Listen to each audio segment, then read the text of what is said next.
Good morning. I'm just getting my blades sharpened up. I got 2 of them done. I'm just working on the third. Got 72 here, getting it prepped out, ready to run for today. I had one that I had to use the 60 on, so I hate that, but he's a nice guy. Oops.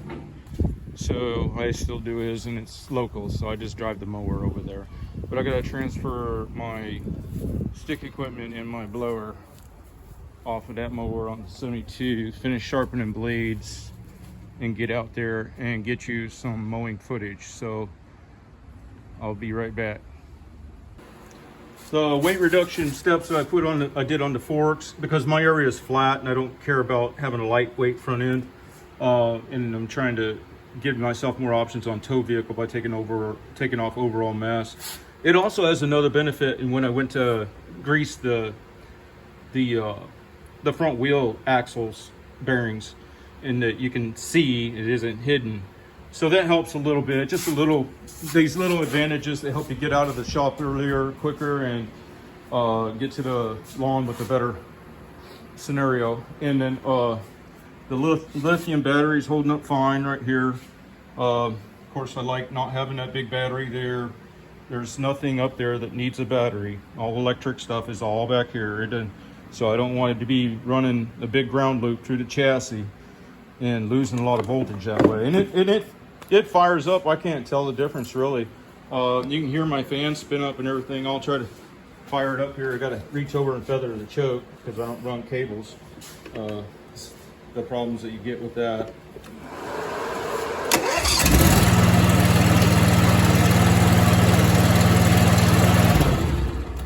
So anyway, there you heard it. Little lithium battery right here in the console.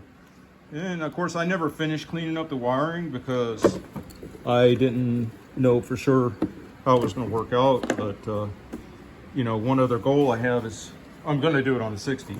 I want to free up enough real estate here to mount the relay and the battery in here.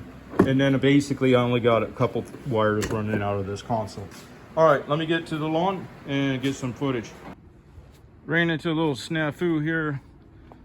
Blitz, you're killing me. Apparently not all 2-gallon cans are made the same.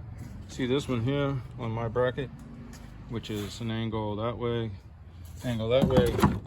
This can fits right in. My theory was I get another 2-gallon can, and it's a Blitz as well. And when that one was low, that I would just put it in, but let's see what's going on. See, that tab there is cutting into the side of the can. Like this distance here is a lot more than this distance here. So I don't know what happened there. Now I got to transfer fuel, which was not the concept.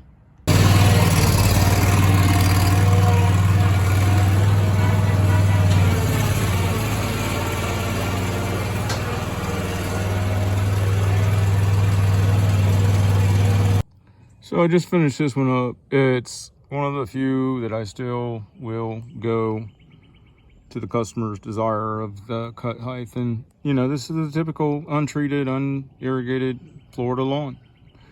Once you're down below a certain level on your regular cut height, you turn it to sand and weeds. And the weeds are as tough as wire.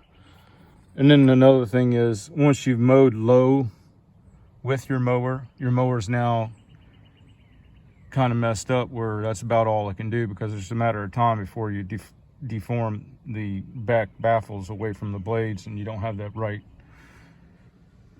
geometry to cut lawns at a higher cut height with a nice even top dressing or whatever you want to call it, because the back baffles hang down lower than the blades, you know. So if you want to cut it 1 inch high, you're guaranteed you're going to be dragging your back baffles. And then once they're deformed and bent away, then you can't cut high anymore. And cutting high on a lawn, mowing it tall, is hard to do. You're further off the stem, the grass is going to move around. Sorry about the customer came out. But yeah, you mow, it's harder to mow tall, the higher off the stem, obviously, because it has more room for the plants to get out of the way of the blades. Every time I find a lever or a straggler, or what do you want to call them, one that gets missed somehow, it's usually lying in a little cup or a valley or a lower part of the lawn. Well, if it's lying lower, then that means it's further, the cutting blade is coming on it further from, and it can, from the stem, and it can bend a little bit and get out of the way. So anyway, one of the things I wanted to show you too on that one, but I couldn't because a customer came out, was that it pays off a lot for a solo guy like me to have that stick equipment, etc., on the mower, because on that particular one, there's one stretch of fence on the left side of that property, and then there's the single pass around the structure. So I parked the mower right there closest to both of those things, the start of both of those things. So I'll just grab the string trimmer off and go around the structure and then down that fence line, and it's so much easier than going back to the truck. And then when I'm done with that routing, I'm close to the mower again, so I just put the string trimmer on the mower and grab the blower. Actually, that one doesn't have anything to blow off. That's one of the reasons I keep that, guys, because he keeps his property so simple. And I've had people in the comments say, well, because I complained about the low cut height and stuff, and maybe rightfully so, they come on and say, yeah, but if they're hiring lawn service, they don't really care about their lawn. Well, that's fine, and that's a perfect example of that. He don't really care about the plants, the lawn plants, anything. But he also doesn't care. He cares not about the lawn to the degree where he also doesn't put a bunch of ornamental stuff in the way and everything else. His lawn is super simple. You got the box he lives in, and that's it. And where I get frustration is you got them low cuts, and then they want the grass to be beautiful, but they don't even realize what they're doing is, it's mutually exclusive. You can't cut that low with the soil that we have and expect to have good grass. And then worse than that, they populate the lawn with a bunch of junk. Now you can't even make smooth straight passes, so that makes your mower pause or at least slow on some areas. And when you're dropped down that low, it's fanning away nutrients, especially through the drought. Like the lawns I wanted to show you guys today, they can't be cut. It's all droughted out. If we don't, here with no good soil, you have to have rain on the regular, or else you get what we get right now. And it was like this not last year, but the year before. We still haven't really started our season. And then the guys up north, they're cutting beautiful grass and they're complaining about rain. It's like, really, give me a break. If I ever could cut loose, I'd be out of Florida and going somewhere where I can mow, because I'm absolutely sick of having nothing to cut. The climate's so poor, the soil's so poor. Yeah, I could go and solicit lawns that have irrigation and fertilization and everything else, and I've done that. The problem is those people don't have any respect for the lawn service provider, and where that comes in with me was they were throwing out the fertilizer, well, their companies that put it out, and they wouldn't put the date on the tag. It was keep off until dry, keep off while wet or something. Well, I don't know if that's wet from today's dew or he just got done spraying. And when I address the issue, they say, oh, well, the chemicals they use nowadays are not harmful. Yeah, they've gotten the government to say that for them. And I don't know how much they paid to do that. But the problem with it is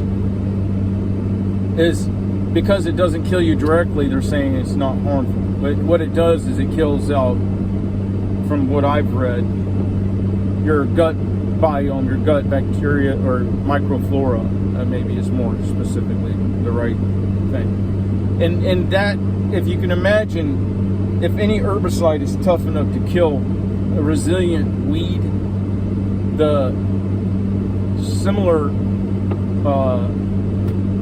biology internally that's so much more delicate is going to be completely decimated from even minimal exposure to those herbicides. So when you get on that lawn fanning blades and airborne aerating that material into the air, even if it was the day after or second day, I don't believe it's healthy. And then what you get is where you have the leaky gut, the inability to digest and absorb nutrients and stuff. We get too much of that material anyway in our food. If you're using plant-based diet, it comes through in the food, let alone having it put all over your skin and breathing it in and everything. So all I can do is go by what I believe to be the best scenario for my long-term ability to continue doing what I like to do, and that's mowing lawns. And I don't think to mow for the upper crust or whatever they are that don't think it's important for their pesticide people to be specific on the placards. Yeah, I could call the company, and I did try that, and I was on hold and couldn't get specific information, and was told once again by those companies that were applying the herbicides, oh well, it's not harmful, don't worry about it, you know. So if that's their impression, you know, that's fine. Everybody can believe what they want to believe, but they're doing something that impacts me, and if my belief is different, then I have a right to have specific information as to when that herbicide was applied. Not, you know, well, we're just going to guess and by golly on it because we don't think it's harmful anyway. So, you see, I ain't going to do that. So, those lawns are gone. Now I'm stuck with this other plight of people who think that it's cool to burn them down, burn the lawns down. You know, and there's companies out there, that's what they do, and that's kind of why I'm losing market shares. They'll burn down a lawn, cut it lower and lower and lower, even though it's not growing, just to get the cut. And even worse. See, so they're doing something that's really bad for the lawn and bad for the customer and everything else. But the customers here, they're so stupid, they think that's better service. They assess service as the guy who's there every, like clockwork, and they assess the quality of the cut as to how low a guy can go. It's just ridiculous. I don't even know where to go with this whole scenario. I'm just frustrated. But yeah, I'm back to the house, and like I said, it's droughted out. There ain't much to do. I'm gonna go in there and rewire the 60-inch hustler. Y'all have a good day. Here, just like the other property I was just on, it's almost identical in that there's a fence line on that side, none on the perimeter, and then the line around the structure. So when I was have my equipment on board the mower, after I finished with my mowing, I just park right under that shady area on that side, grab the string trimmer, go zip on that, and then come back to the mower and then do my perimeter pass around the structure, and it saves me a lot of time. There's really no place to park here. This is a real busy road, so I park across the street here. But it just is examples of just in those two lawns, the amount of walking and stuff to go back to the truck for the equipment, I think saved me as much time and energy resources as I would have had to apply towards a whole additional lawn. So I gain time and energy resources to go out and just after those two lawns and that little time-saving measure, just on those two lawns, I think would free up the resources for me to do one whole extra additional lawn per day. So if you're doing 10 lawns per day, each of those 10 has that scenario, then you can add 5 to your route without any additional time. Wait, I might be doing the math wrong. Either way, it saves a lot of time. I hope y'all have a good day.